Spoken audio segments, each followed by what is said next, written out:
நம்ம பரிசு பெறதா இருந்தா இப்படித்தான் பெறணும், அதான் முக்கியம். எங்கன விட்டேன்னு தெரியலையே, முதல்ல என்னமோ சொல்லிக்கிட்டு இருந்தேன். இலக்கியமா கலையான்னு கேட்ட ஒரு மனுஷனை ஒரு வரி, ஒரு எழுத்து, ஒரு சொல் மாற்றிவிடும். தையல் ஊசி இருக்குல்ல, தையல் ஊசியில அந்த ஹோல் இருந்தா தான் அதுக்கு மரியாதை. அறிவு கொஞ்சம் கொஞ்சமா தாங்க வளரும்.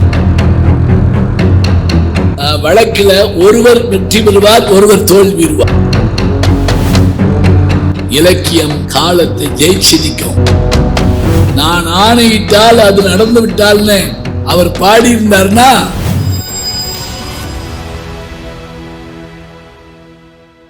அசராம புத்தகம் கொடுத்தாங்க பாருங்க பப்பாசி, அது வெற்றி. நம்ம பரிசு பெறதா இருந்தா இப்படித்தான் பெறணும், அதான் முக்கியம். எங்கன விட்டேன்னு தெரியலையே, முதல்ல என்னமோ சொல்லிக்கிட்டு இருந்தேன். சரி, பரவாயில்ல, இருக்கட்டும். இலக்கியமா கலையான்னு கேட்டோம். இப்ப இலக்கியத்தினுடைய தன்மை என்ன அப்படின்னா, ஒரு மனுஷனை ஒரு வரி, ஒரு எழுத்து, ஒரு சொல் மாற்றிவிடும். எல்லாரும் தான் தினம் ஓலைய பார்க்கிறோம், புசந்த பார்க்கிறோம். ஆனா ஞானம் வந்துருச்சா? இல்லையே. பட்டணத்தாருக்கு மட்டும் ஞானம் வந்துச்சுங்க. காதற்ற ஊசியும் வாராது காணும் கடைவழிக்கே என்று ஒரே ஒரு ஓலை துணுக்கு. காதற்ற ஊசினா என்ன? தையல் ஊசி இருக்குல்ல, தையல் ஊசியில அந்த ஹோல் இருந்தா தான் அதுக்கு மரியாதை. அது இல்லைன்னா அது அந்த பிரயோஜனம் இல்லாத ஊசி. அந்த ஊசி கூட வராதான் எங்க போறப்ப, மேல போறப்ப. ஞாபகம் வச்சுக்கங்க, தையல் ஊசி மிஷின்ல இருக்க ஊசி வேற, தைக்கிற ஊசி வேற. வேறுபாடு இருக்கு. என்ன வேறுபாடு தெரியுமா?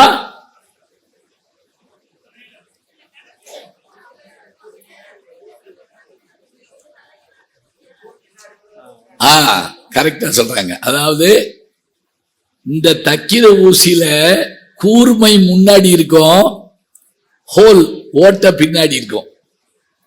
மிஷின்ல இருக்க ஊசியில எங்கன கூர்மை இருக்கோ அங்கேயே ஹோல் இருக்கும். இது என்ன பெரிய கண்டுபிடிப்பா?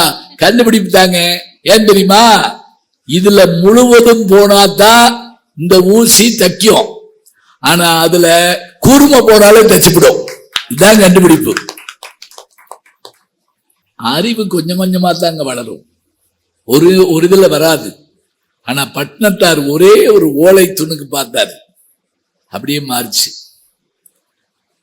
அவருடைய வாழ்க்கையே மாறிச்சு.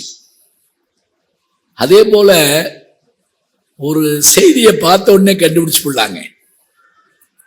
ஒரு சபையில 2 பேர் வந்தாங்க. 2 பேரும் நிலத்தகராறு வந்து அதை தீர்த்து வைக்கிறதுக்கு அந்த சபையில முடிவாங்கிறதுக்காக வந்தா, அங்க ஒரு சின்ன பையன் உட்கார்ந்து இருந்தான். எங்களுக்கே 80 வயசு, எங்களாலேயே தீர்க்க முடியல. அப்படி இருக்கப்ப இந்த பையன் எப்படி தீப்பா? தனிக்கு அவன் இளவரசங்க, நாட்டின் இளவரசன். அவங்க இருங்க, நான் மறந்துடுவேன்.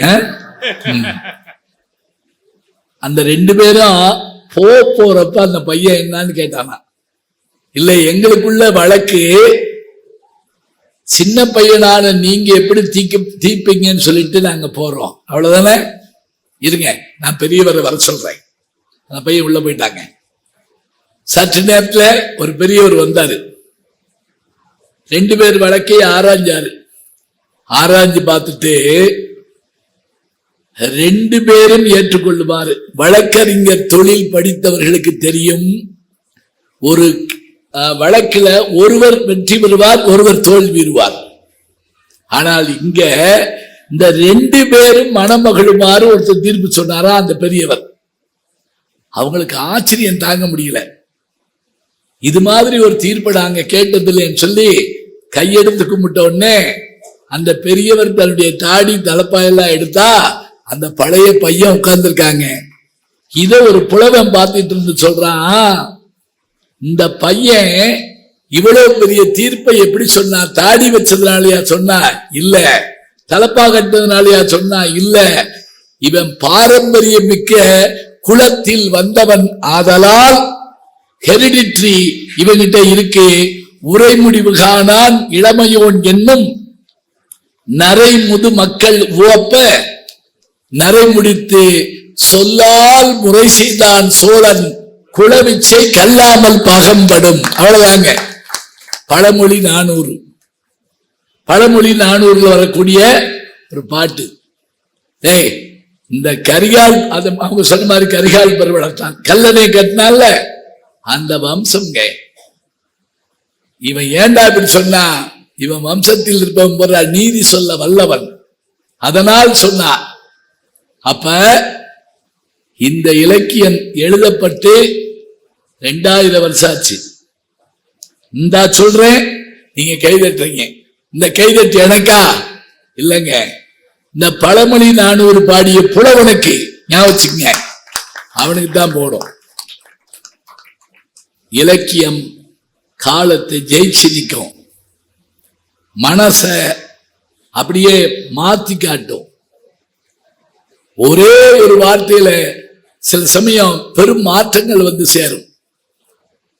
நான் ஆணையிட்டால் அது நடந்து விட்டால்னு அவர் பாடி இருந்தார்னா, டிஎம்எஸ் பாட, எம்ஜிஆர் நடிக்க பார்த்த எல்லாரும் ஆச்சரியப்பட்டோம். ஏன்னா அது எம்ஜிஆர் பாடினார். எழுதினது யாரு? வாலி. ஒரு தவறு செய்தால், அதை தெரிந்து செய்தால், அவன் தேவன் என்றாலும் விட மாட்டேன், உடன் உழைக்க சொல்வேன், அதில் பிழைக்க சொல்வேன், அவன் உரிமை பொருள்களை தொடமாட்டேன். இது எழுதினா தானுங்க பாட முடியும்? சொல்லுங்க பார்ப்போம். இது ஒரு இலக்கியமாக இருந்தால்தான் நீங்க பாட முடியும். நீங்க பாடினீங்கல்ல, அந்த பாட்டு எல்லாமே எழுதப்பட்டது, கல்லில் பொறிக்கப்பட்டவை, தாமரத்தில், எதுல? பட்டயத்தில் பொறிக்கப்பட்டவை. நெதர்லாந்து போயிருந்தேன். நெதர்லாந்து, அங்க லேடன் பல்கலைக்கழகத்துல ராஜராஜ சோழனுடைய செப்பேடு பார்த்தேங்க. நான் செப்பேடு டச்சுக்காரர்கள் கொண்டு போய் வச்சிருக்காங்க. அத அவங்க பாதுகாத்து வச்சிருக்கிறத பார்த்துட்டு நான் இதை என்னன்னு பார்த்தா, நாகப்பட்டினத்தில் ஒரு சூடாமணி நிகழ்ந்து கட்டுவதற்காக, சூடாமணி விகாரம் கட்டுவதற்காக மலேசிய மன்னன் கடாரம் என்ற ஒருவன் நம்முடைய ராஜராஜ சோழனிடத்தில் இடம் கேட்ட போது இடமும் தந்து, ஞாபகம், இவன் சைவ, அது பௌத்தம், இடமும் தந்து இந்த சூடாமணி விகாரத்தை பாதுகாக்க ஒரு கிராமமும் தருகிறேன் என்று ஆனைமங்கலம் என்கிற ஊரையே தானமாக தந்தான் ராஜராஜ சோழன். அதுக்கான செப்பேடு நாகப்பட்டினத்திலிருந்து டச்சுக்காரங்க கொண்டு போயிட்டாங்க. அது எவ்வளவு நீளம் தெரியுங்களா? அதனுடைய நீளமே ஒரு 3 அடி இருக்குங்க. அதனுடைய வெயிட் ஒரு இது குறைஞ்சது 5 to 10 கிலோ இருக்கும். அவ்வளவு வெயிட்டுங்க. இதுல ஒரு பெரிய கம்பி போட்டு வச்சிருக்காங்க. யூடியூப்ல பாருங்க, இருக்கு அது. இதை நான் போய் தொட்டு பார்த்தேங்க. முதல்ல தொடக்கூடாது நாங்க, ஐயா தயவு செஞ்சு. அப்படி தொட்ட போது என்ன தெரியுமா, 1000 ஆண்டு காலம் டைம் மிஷின்ல ஏறி போனது போல நான் உணர்ந்தேன். பார்த்துட்டு வர்ற அதுல இருக்குங்க அந்த கல்வெட்டுல, இந்த கிராமத்தை இவர்களுக்காக நான் தானமாக தருகிறேன். அது இலக்கியம் போல, டாக்குமெண்ட் போல காப்பாற்றப்படுது. சரி, இப்ப என் நண்பர்கிட்ட கேட்டேன், இது நம்ம பொருள் தானே, சோழ நாட்டு பொருள் தானே, இன்னைக்கு நம்ம நாட்டு பொருள் தானே. இதை நம்ம கொண்டு போயிடுவோமா?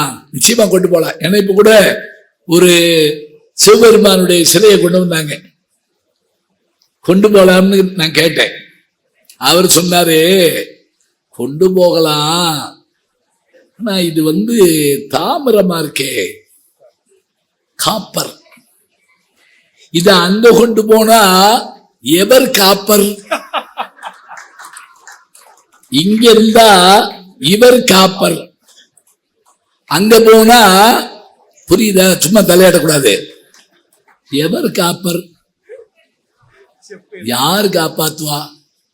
நான் இருக்கட்டும், நான் இப்ப கொண்டு வந்துடலாம், நம்ம சொல்லி கொண்டு வரலாம். இப்ப பாருங்க, கல்வெட்டாக இருந்தாலும், ஏடாக இருந்தாலும், எழுத்தாக இருந்தாலும், இன்னும் அழகா சொன்னா, சின்ன மருது பெரிய மருத தூக்குல போடுறதுக்கு முன்னாடி அந்த வெள்ளைக்கார ஒரு கேள்வி கேட்டான், கடைசி ஆசை என்ன? நம்மளா இருந்தா என்னென்னமோ சொல்லுவோம். பெரிய மருது சொன்ன ஒரு வார்த்தை என்ன தெரியுமா? சிவகங்கை சீமை ஆண்டவர்களுங்க, நாங்கள் கல்லிலும் சொல்லிலும் முள்ளிலும் தந்த அந்த தான தர்மங்களை நீ செய்ய வேண்டும். அந்த வெள்ளைக்காரத்தை கேட்டாங்க. கல்லிலும் சரி கல்வெட்டு, சொல்லிலும் சரி வார்த்தை, முள்ளிலும்னா என்ன தெரியுங்களா? தப்பிச்சு போனப்ப பெரிய மருதுக்கு உடம்பு முடியலங்க. அப்ப ஒரு குடிசை வீட்டுல போய் படுத்திருந்தாரு. அந்த கிழவி யாருன்னு தெரியல இவருக்கு. என்னையா உடம்புக்கு? ஒண்ணுமில்லம்மா, காய்ச்சலா இருக்கு, இந்த கஞ்சியை குடி. பழைய சோறுங்க கொடுக்குறாங்க. சாப்பிட்டுட்டு அவரு, அம்மா உன் வீட்டுல ஏடு எழுத்தாணி இருக்கா? தலைமுறைக்கு படிச்சது இல்லையா? ஏடும் இல்லை எழுத்தாணியும் இல்லை. அந்த குடிசையில ஒரு ஓலை எடுத்தாருங்க. கருவளை முள் எடுத்து இந்த பகுதி இருக்கக்கூடிய அத்தனை நிலங்களும் இந்த கிழவிக்கு சொந்தம். கிழவி தர்மம் அந்த ஊர் பேரு இன்னைக்கு இருக்கு.